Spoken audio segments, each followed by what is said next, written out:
Hema committee പുറത്തു വന്നതോടുകൂടി ഒരുപാട് തലകൾ ഉരുളുന്നു, ഒരുപാട് പേർക്ക് സ്ഥാനം നഷ്ടപ്പെടുന്നു, പലരുടെയും പ്രതികരണങ്ങളൊക്കെ പുറത്തു വരുന്നു. ഇവിടെ രഞ്ജി പണിക്കർ, ഷൈൻ ടോം ചാക്കോ തുടങ്ങിയവരുടെ പ്രതികരണങ്ങൾ കഴിഞ്ഞ ദിവസം നമ്മൾ കണ്ടതാണ്. എന്നാൽ സുരേഷ് ഗോപി ഇതിന് സമാനമായി ഒന്ന് പ്രതികരിച്ചപ്പോഴുണ്ടായ അവസ്ഥയും നമ്മൾ കണ്ടതാണ്. അപ്പോൾ സിനിമാ മേഖലയുമായി ബന്ധപ്പെട്ട രാഷ്ട്രീയത്തിലും അല്ലെങ്കിൽ സമാന മേഖലയിലും ഒക്കെ നിൽക്കുന്ന ചില ആളുകളെ വേർതിരിച്ച് നിർത്തുന്നു എന്നൊരു കാഴ്ചയല്ലേ കാണുന്നത് ഡോക്ടർ വിനോദ് ബി നായർ? അതായത് ഈ മര്യാദയ്ക്ക് സംസാരിക്കുക എന്ന് പറയുന്നത് ഒരു സഭ്യമായ ഒരു സമൂഹ വ്യവസ്ഥിതിയുടെ ഭാഗമാണ്. ഒരാള് നമ്മളൊരു ചോദ്യം ചോദിച്ചാൽ, പ്രത്യേകിച്ചും ഉത്തരവാദിത്തപ്പെട്ടിരിക്കുന്ന ആളുകൾ ഒരു ചോദ്യം ഉത്തരവാദിത്തപ്പെട്ടിരിക്കുന്ന സ്ഥാനങ്ങളിലിരിക്കുന്ന ആളുകളോട്, അതിപ്പം മാധ്യമപ്രവർത്തകരായിക്കോട്ടെ, ആരെങ്കിലും ആയിക്കോട്ടെ, ഏതൊരു മനുഷ്യനും ആയിക്കോട്ടെ, ഒരു ചോദ്യം ചോദിച്ചാൽ മര്യാദയ്ക്ക് സഭ്യമായ ഭാഷയിൽ അക്ഷോഭ്യനായി മറുപടി പറയുക എന്നുള്ളതാണ് നമ്മൾ പ്രതീക്ഷിക്കുന്നത്. പക്ഷെ പലപ്പോഴും എന്തുകൊണ്ടോ പലരും ചൊടിക്കുന്നു, ക്ഷോഭിക്കുന്നു. ഇത് പ്രശ്നം, ചിലർ ക്ഷോഭിക്കുമ്പോൾ പ്രശ്നവും ചിലർ ക്ഷോഭിക്കുമ്പോൾ പ്രശ്നമില്ലാതെയും ഇരിക്കുന്നത്. ഇതിപ്പോ രണ്ട് സൈഡിലുണ്ട്. ഇപ്പൊ മാധ്യമ പ്രവർത്തകർ തന്നെ പല സമയത്തും ക്ഷോഭിക്കാറുണ്ട്, ഇല്ലേ? മാധ്യമ പ്രവർത്തകർ ക്ഷോഭിക്കുമ്പം അത് മാധ്യമ പ്രവർത്തകർക്ക് കുഴപ്പമില്ല, പക്ഷെ കേൾക്കുന്നവർക്ക് അത്ര സുഖമായിട്ട് തോന്നുന്നില്ല. അപ്പൊ ഇവിടെ നമ്മൾ നോക്കുകയാണെങ്കിൽ ഒരേ സംഭവത്തിലുണ്ട്. സിനിമയുടെ കാര്യങ്ങളിലോട്ടൊന്നും നമ്മൾ പോകണ്ട, അത് ഇഷ്ടംപോലെ ആളുകൾ ചർച്ച ചെയ്യുന്നു, അവർ മറുപടി പറയട്ടെ. പക്ഷെ നമ്മൾ ഈ രണ്ട് തരത്തിലുള്ള നിലപാടുകൾ, നേരത്തെ പറഞ്ഞതുപോലെ, സിനു പറഞ്ഞ പോലെ, ഷൈൻ ടോം ചാക്കോയും രഞ്ജി പണിക്കറും ഈ സിനിമാ കാര്യത്തിനെ പറ്റി മാധ്യമ പ്രവർത്തകർ ചോദിച്ച സമയത്ത് ക്ഷോഭിച്ചു. അത് അവർക്ക് വലിയ പ്രശ്നമില്ല. എല്ലാവരും എന്നിട്ടും ഇപ്പൊ ഷൈൻ ചാക്കോ എണീറ്റ് നിന്നിട്ട് വളരെ സ്ട്രോങ് ആയിട്ടാണ് പറയുന്നത്, കൈ ചൂണ്ടി സംസാരിക്കുന്നു, മുണ്ട് മടങ്ങി കൂട്ടുന്നു, ഇത് ഞാൻ കണ്ടതാണ്. അതിനൊന്നും അവർക്ക് ഒരു കുഴപ്പമില്ല. അത് ആരും അയാളെ പറ്റി ഇനിയിപ്പോ അത് പ്രതീക്ഷിക്കുന്നില്ല എന്നാണോ, അതിൽ കൂടുതലൊരു സംഭവം പ്രതീക്ഷിക്കുന്നില്ല എന്നാണോ എന്ന് എനിക്ക് അറിഞ്ഞൂടാ. പക്ഷെ അതേ സംഭവത്തിൽ അത്രതൊന്നും വലിയ പരുഷമല്ലാത്ത രീതിയിൽ നമ്മുടെ സുരേഷ് ഗോപി അതിനെപ്പറ്റി ചോദിച്ചപ്പോ, സംസാരിച്ചപ്പോ പെട്ടെന്ന് അവർക്ക് ചൊടിക്കുന്നു. അതിനെപ്പറ്റി, അതായത് സിനിമയെ വിട്ടിട്ട് സുരേഷ് ഗോപിയുടെ പ്രതികരണ രീതിയും ക്ഷോഭത്തെക്കുറിച്ചുമാണ് പിന്നെ വാർത്ത. അതൊരു ശരിയായ നടപടിയാണെന്ന് തോന്നുന്നില്ല. ഞാൻ ഒരിക്കലും സുരേഷ് ഗോപിയുടെ എല്ലാ ഉത്തരം പറയുന്ന രീതികളെയോ അദ്ദേഹത്തിന്റെ കാര്യങ്ങളെയോ ഒന്നും അനുകൂലിക്കുന്ന ആളല്ല. പല കാര്യങ്ങളും ഉണ്ട്, അതിന്റെ ദോഷം അനുഭവിക്കണമെങ്കിൽ അനുഭവിക്കേണ്ടി വരും. പക്ഷെ ഞാൻ പറയുന്ന അങ്ങനെയല്ല. പലപ്പോഴും നമ്മൾ മാധ്യമ പ്രവർത്തകർക്ക് ചിലര് പറയുന്നത് വലിയ കുഴപ്പവും ചിലര് പറയുന്നത് ഒരു പ്രശ്നവുമില്ലാത്തൊരു സാഹചര്യം എന്തുകൊണ്ട് എന്ന് നമ്മൾ ആലോചിക്കണം. ഒരുപക്ഷെ മാധ്യമ പ്രവർത്തകർക്ക് പ്രതീക്ഷിക്കുന്ന ഉത്തരം കിട്ടാത്തത് കൊണ്ടാണോ അവർ ചൊടിക്കുന്നത് എന്നും ഒരു സംശയം നമ്മൾ അതിനകത്ത് ഉണ്ടായിരിക്കേണ്ടതാണ്, ഇല്ലേ? ഇതേതുപോലെ തന്നെ വേറൊരു ധർമ്മജൻ ബോൾഗാട്ടിയോട് ഒരു മാധ്യമ പ്രവർത്തക ചൂടാകുന്നത് ഞാൻ കണ്ടു. പക്ഷെ ഈ ധർമ്മജൻ ബോൾഗാട്ടിക്ക് അത് പറയാൻ വേണ്ടി വേറെ വേദികളില്ല, അത് ചിലപ്പോൾ ഫേസ്ബുക്കിൽ പോയി എഴുതുമായിരിക്കും. അപ്പൊ ഈ ക്ഷോഭം എന്ന് പറയുന്നതിന് രണ്ട് കാരണം ഉണ്ടെന്നാണ് ഞാൻ വിചാരിക്കുന്നത്. ഒരു ഡോക്ടർ എന്ന നിലയിലും അല്ലെങ്കിൽ കുറച്ച് ആൾ ലൈഫ് കോച്ചിങ് ഒക്കെ ചെയ്തിരുന്ന ഒരു വ്യക്തി എന്ന നിലയിൽ, ഒന്ന്, എനിക്ക് ഇഷ്ടപ്പെടാത്തത് ചോദിക്കുമ്പം ഞാൻ ന്യായമായും ചൊടിക്കും. രണ്ട്, എനിക്ക് ഉത്തരം മുട്ടുമ്പോഴും ഞാൻ ചൊടിക്കും. അത് വേറൊന്ന്, എന്നോട് ചൂടായി സംസാരിച്ചാലും ഞാൻ ചൊടിക്കും. അപ്പൊ ഇതിൽ ഏതാണ് എന്നുള്ളത് ഒരു വലിയ പ്രസക്തമായ ചോദ്യമാണ്. ഇനി മാധ്യമ പ്രവർത്തകരുടെ ചോദ്യത്തിന്റെ സ്റ്റൈല് കൊണ്ടാണോ, അതോ ഈ പറയുന്ന ആളുകൾക്ക് ഉത്തരം മുട്ടുന്നത് കൊണ്ടാണോ, അതോ ഉത്തരം പറയാൻ പ്രയാസമുള്ള കാര്യമായതാണോ, ഇഷ്ടപ്പെടാത്ത ചോദ്യമായതുകൊണ്ടോ, ഇതിൽ ഏതൊക്കെയോ കൊണ്ട് ആരൊക്കെയോ ക്ഷോഭിക്കുന്നു. ഈ ക്ഷോഭം അത്ര നല്ലതല്ല, എപ്പോഴും അലോസരപ്പെടുത്തുന്നതാണ്. ഇപ്പൊ ഇവിടെ ഷൈൻ ടോം ചാക്കോ എന്ന് പറയുന്ന ഒരാൾ പരസ്യമായി നിന്നിട്ട് കൈയൊക്കെ ചൂണ്ടി തന്റെ വികാര വിക്ഷോഭങ്ങൾ മുഴുവൻ പരസ്യമായി പ്രകടിപ്പിച്ചുകൊണ്ട് നിൽക്കുമ്പോൾ പഞ്ചപുച്ഛ മടക്കി കുറച്ചുപേര് നിന്നിട്ടുണ്ടെങ്കിൽ അതാണ് നമ്മൾ ചൂണ്ടിക്കാണിക്കുന്നത്. അവിടാണ് പ്രശ്നം. അതാണ് പ്രശ്നം. ഞാൻ ഫേസ്ബുക്കിൽ അത് മാത്രമേ എഴുതിയുള്ളൂ. ഈ ഷൈൻ ടോം ചാക്കോ പറയുന്ന ചൂടിനെ ആളുകൾ സഹിക്കുകയും സുരേഷ് ഗോപിയെ സഹിക്കുകയും ചെയ്യാതിരിക്കുന്നത് എന്തുകൊണ്ടാണെന്നുള്ളതാണ് എന്റെ ചോദ്യം. അല്ലെങ്കിൽ സാധാരണഗതിയിൽ മാധ്യമപ്രവർത്തകർ പൊട്ടിത്തെറിക്കണ്ടേ, ഒരുമിച്ച് വന്ന് പൊട്ടിത്തെറിക്കണ്ടേ? ഇങ്ങനെയാണോ ഷൈൻ ടോം ചാക്കോ? അത് ഒരു പ്രൊമോഷണൽ സംഭവമാണെന്നാണ് ഞാൻ മനസ്സിലാക്കുന്നത്. വീഡിയോ കണ്ടത് എന്ന് മനസ്സിലാക്കിയത് അയാളുടെ തന്നെ ഏതോ ഒരു സിനിമയുടെ പ്രൊമോഷനാണ്. അപ്പൊ ഇതൊക്കെ ആളുകൾക്ക് ഈ രണ്ട് തരം, ഒരിക്കലും ഒരു പന്തിയിൽ രണ്ട് വിളമ്പാൻ പാടില്ല. അത് തന്നെ രാഷ്ട്രീയക്കാരുടെ ഇടയിലുണ്ട്. ഇപ്പൊ ഉദാഹരണത്തിന് പിണറായി വിജയൻ പൊട്ടിത്തെറിച്ചു കഴിഞ്ഞാൽ ഇവർ കേട്ടുകൊണ്ടിരുന്നോളും, ഒരു പ്രശ്നമില്ല. നേരെ മറിച്ച് നമ്മുടെ രമേശ് ചെന്നിത്തലയോ സതീശനോ അല്ലെങ്കിൽ സുരേന്ദ്രനോ വല്ലോ ഇതുപോലെ പൊട്ടിത്തെറിച്ചു കഴിഞ്ഞാൽ എന്തായിരിക്കും സംഭവം? വച്ചലക്കും.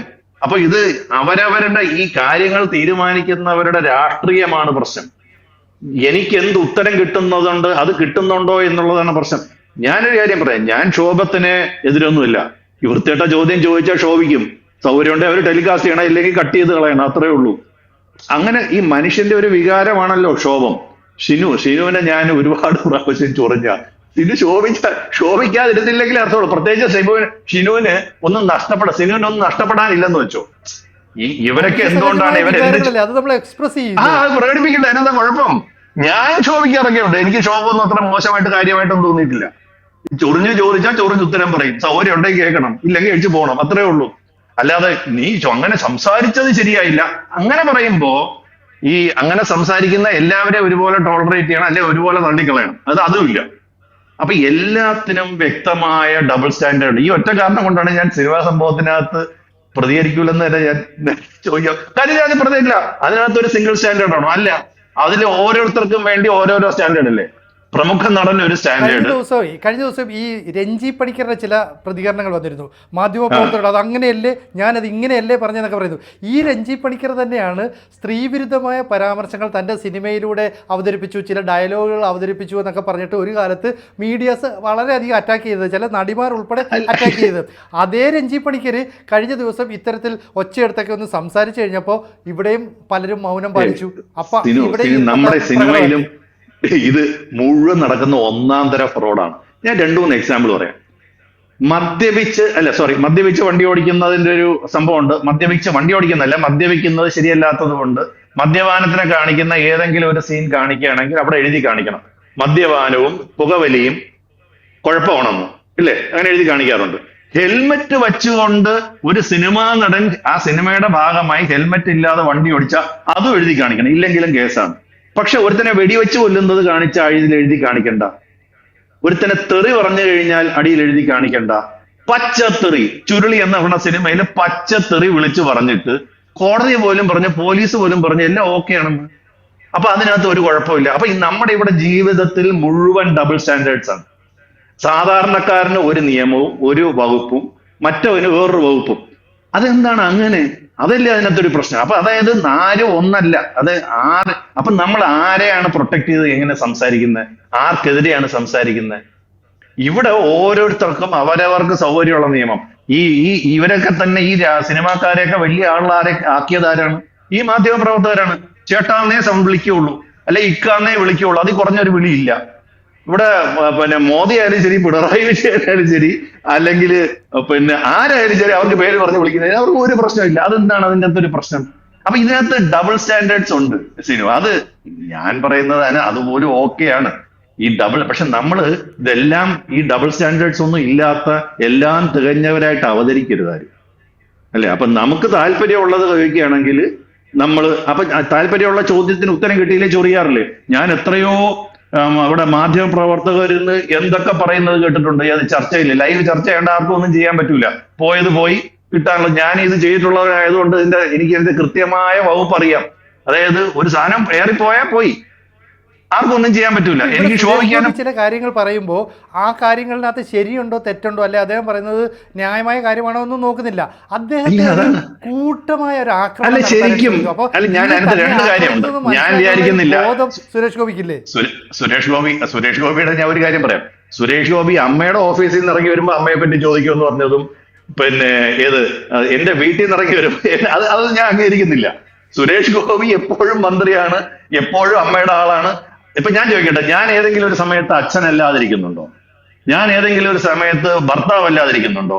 ഞാൻ ഏതെങ്കിലും സമയത്ത് മകനല്ലാതിരിക്കുന്നുണ്ടോ? ഇതൊക്കെ കൂടെ ചേർന്നാണ് ഞാൻ എന്റെ അമ്മയോട് ഞാൻ മകനും, മകളോട് ഞാൻ അച്ഛനും, ഭാര്യയോട് ഞാൻ ഭർത്താവുമാണ്, സുഹൃത്തിനോട്, ഇതെല്ലാം ഒരേ സമയത്തെല്ലാമാണ്. അപ്പൊ സുരേഷ് ഗോപിയുടെ ആ മറുപടിയോട് എനിക്ക് യോജിപ്പില്ല എന്ന് ഞാൻ ആദ്യം പറയട്ടെ. അതായത് ഞാൻ അമ്മയുടെ ഓഫീസിൽ ഇറങ്ങി വരുമ്പോൾ അങ്ങനെയൊന്നുമില്ല. സുരേഷ് ഗോപിയെ കിട്ടുന്നിടത്ത് വെച്ച് അവർ ചോദിക്കും.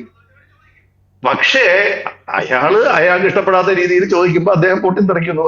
അത് ഇത്ര വലിയ പൊട്ടിത്തെറിയൊന്നും ഉണ്ടായിരുന്നതായിട്ട് ഞാൻ വിചാരിക്കുന്നില്ല. ചെറുതായിട്ടൊന്ന് ചൊറിഞ്ഞു. പക്ഷെ ഇവർ പ്രതീക്ഷിച്ച ചോദ്യം ഉത്തരം കിട്ടാത്തത് കൊണ്ട് അവരതിനെ ക്ഷോഭിച്ചു. സുരേഷ് ഗോപി ക്ഷോഭിച്ചു. സുരേഷ് ഗോപി ക്ഷോഭിച്ചോട്ടെ. അപ്പോ നിങ്ങള് ധർമ്മജൻ ബോൾഗാട്ടി ക്ഷോഭിക്കുമ്പോഴും അക്സെപ്റ്റ് ചെയ്യണം, ഷൈൻ ടോം ചാക്കോ ക്ഷോഭിക്കുമ്പോഴും അക്സെപ്റ്റ് ചെയ്യണം, മാധ്യമ പ്രവർത്തകർ ചോദിക്കുന്നതിനെ അക്സെപ്റ്റ് ചെയ്യണം. സൗകര്യം ഉണ്ടേ മറുപടി. നിങ്ങളുടെ ഉത്തരം ചോദ്യം ശരിയില്ലാത്തതുകൊണ്ട് ഞാൻ ഇവിടെ വെച്ച് നിർത്തുന്നു ഞാൻ പറഞ്ഞ എന്ത് ചെയ്യും? ഇപ്പൊ മാധ്യമ പ്രവർത്തകർ ക്ഷോഭിച്ച, എനിക്ക് സൗകര്യമില്ല ഉത്തരം പറയാൻ. ഞാൻ വിളിച്ചു കൂട്ടിയ പത്രസമ്മേളനത്തിൽ മാത്രമേ എനിക്ക് ചോദിക്കുന്നതിനൊക്കെ ഉത്തരം പറയാനുള്ള ഒരു വകുപ്പുള്ളൂ. അപ്പോഴും എനിക്ക് പറയാം, എനിക്ക് ഈ ചോദ്യത്തിന് ഉത്തരം പറയാൻ താല്പര്യമില്ല, നിങ്ങൾ അതിനകത്ത് എന്ത് വേണേ വിചാരിച്ചോ, ഇല്ലേ? ഇത് അപ്പൊ നമ്മള് എല്ലാവർക്കും ഒരേ നീതി, ഒരേ ന്യായം, ഇതാണ് ഐഡിയൽ. ഇതൊന്നും ആരും ചെയ്യാറില്ല. ഞാൻ ഉൾപ്പെടെയുള്ളവരാരും ഇതൊന്നും ചെയ്യാറില്ല. ഇതൊന്നും ഫോളോ ചെയ്യാൻ എനിക്ക് താല്പര്യമുള്ളവർ ചോദിക്കാൻ ചിലപ്പോൾ ചിരിക്കും, എനിക്ക് ചൊറിയുന്നവർ ചോദിച്ചാൽ ഞാൻ ചിലപ്പോൾ ക്ഷോഭിക്കും. ഇതൊക്കെ ഈ ലോകത്തെ നാട്ടു നടപ്പാണ്. ഇത് നമ്മൾ ആദ്യം അക്സെപ്റ്റ് ചെയ്യണം. ഞാനും മനുഷ്യനാണ്, അവർക്കെല്ലാം ചിലപ്പോൾ വിളിക്കാനും പറയാൻ താല്പര്യമില്ലാത്ത കാര്യങ്ങളുണ്ടാവും. That is okay. അതിനകത്ത് എന്താ കുഴപ്പം? അപ്പോൾ എല്ലാവർക്കും ഇഷ്ടമുള്ള ആൻസർ, അല്ലെങ്കിൽ തങ്ങൾ ആഗ്രഹിക്കുന്ന ഒരു ആൻസർ കിട്ടിയില്ലെങ്കിൽ ഒന്ന് ചൊറിഞ്ഞു നോക്കുന്നു, അല്ലെങ്കിൽ ഒന്ന് മാന്തി നോക്കുന്നു. അങ്ങനെ ഇഷ്ടമില്ലാത്ത ആൻസർ കിട്ടിയില്ല എന്ന് പറഞ്ഞിട്ട് നമ്മൾ രണ്ട് നിലപാടുകൾ സ്വീകരിക്കുന്നത്, അല്ലെങ്കിൽ ഡബിൾ സ്റ്റാൻഡ് എടുക്കുക എന്ന് പറയുന്നത് ഒരിക്കലും ശരിയല്ല. ഒറ്റ കാര്യം ചൊറിഞ്ഞ് ഈ സാധനം പൊക്കി എടുക്കുക എന്നുള്ള ഒരു തന്ത്രമാണ്. ഞാൻ ഈ അത്യാവശ്യം പരിപാടിയൊക്കെ ചെയ്തിട്ടുള്ള നമുക്ക് ഒരാളെ ചൊറിഞ്ഞാൽ നമുക്ക് വേണ്ട സാധനം ചിലപ്പോൾ ഈ പോരും. ചിലപ്പോ സ്നേഹത്തോടെ ചോദിക്കുമ്പോഴായിരിക്കും പോരുക, ചിലപ്പോൾ ഒന്നും അറിയാത്ത പൊട്ടനെ പോലെ ചോദിക്കുമ്പോഴായിരിക്കും അതിങ്ങി പോരുക. ഇതൊരു ഇന്റർവ്യൂവറുടെ വലിയൊരു തന്ത്രമാണ്. ചിലർക്കൊക്കെ അതിന് വലിയ കഴിവുണ്ട്. നമ്മൾ ഒന്നും ആക്ച്വലി ഞാൻ ഇപ്പോഴും വിചാരിക്കുന്നത്, ഒരു ചോദ്യം ചോദിക്കുമ്പോൾ അയാളെ പ്രകോപിപ്പിക്കാതെ സത്യം പുറത്തെത്തിക്കുന്നതിലാണ് ഒരു ഇന്റർവ്യൂവറുടെ ഏറ്റവും വലിയ കഴിവായിട്ട് പറയണത്, അല്ലെ? അയാൾക്ക് പറയാനുള്ള അവസരം കൊടുത്ത്, കോൺഫിഡൻസ് കൊടുത്ത്, അയാൾ എന്താണോ പറയാൻ ശരി അതിനെ പുറത്തു കൊണ്ടുവരിക എന്നുള്ളതാണ് ആക്ച്വലി ഒരു ചോദ്യം ചോദിക്കുന്നവന്റെ ശരിക്കുള്ള കഴിവ്. അത് പലപ്പോഴും ഇല്ലാത്തത് കൊണ്ടാണ് നമ്മളും ചൊറിയുന്നത്, പൊട്ടിത്തെറിക്കുന്നത്, നമുക്കും തന്ത്രങ്ങൾ പഴയ്ക്കുന്നുണ്ടാവും. അപ്പൊ അയാൾക്ക് ഇഷ്ടപ്പെടുന്നുണ്ടാവില്ല. അപ്പൊ നേരത്തെ ശ്രീനി പറഞ്ഞ പോലെ ഡബിൾ സ്റ്റാൻഡേർഡ്സ് പാടില്ല. എല്ലാരും ഇങ്ങനെയൊക്കെ തന്നെയാണ്. അപ്പൊ എന്തായാലും ഇത്തരത്തിലുള്ള നിലപാടുകൾ നമുക്ക് അംഗീകരിക്കാൻ കഴിയില്ല. സമൂഹം അതൊക്കെ തിരിച്ചറിയട്ടെ, മാധ്യമ അത്രേ ഉള്ളൂ. ഈ സമൂഹത്തിനൊക്കെ മനസ്സിലാവുന്നുണ്ട്. ആയിക്കോട്ടെ. കൂടുതൽ വാർത്തകളും വിശേഷങ്ങളും നിങ്ങളിലേക്ക് എത്താൻ ABC മലയാളം സബ്സ്ക്രൈബ് ചെയ്യുക, ബെൽബട്ടനും അമർത്തുക.